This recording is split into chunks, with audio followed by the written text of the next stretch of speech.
Hello again, comic fans, and welcome to Massive Nerd and Comic Book Informer's Comic of the Week for May 4th, 2011.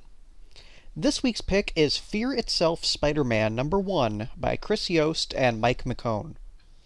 I've said a lot over the years about event tie-ins. For the most part, I feel they're just cash-ins, forcing fans of either the central event series or the character involved to buy extra comics to get the whole story.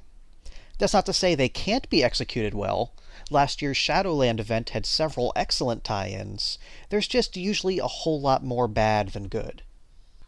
That said, Fear Itself Spider-Man hits the mark perfectly. It expands on the story of Fear itself, focusing on Spidey's role in the story, without being required reading for the larger event.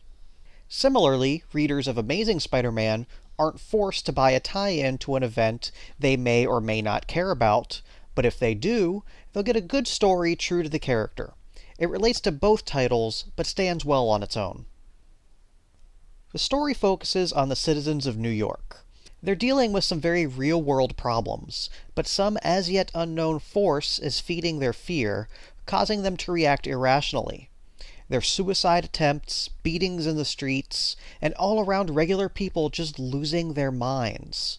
Amidst all the chaos, Spider-Man does his best to hold the city together, but he's only one man, and he has his own fears to conquer.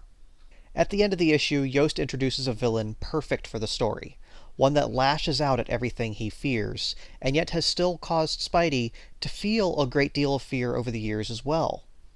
Fear Itself Spider-Man tells a simple yet powerful story. The cause of the chaos going on is really irrelevant. It's all about how Spider-Man himself deals with it. It fits in with Spidey's characterization from Amazing Spider-Man, and fills the whole story with suspense, making me hungry to see the rest. Again, Fear Itself Spider-Man is a great story on its own, while still relating well to the central miniseries. Fans of both Spider-Man and the Fear Itself event may want to check this one out. And that's all for this week's Comic of the Week. For more, please check out MassiveNerd.net or ComicBookInformer.com, and I'll be back next week.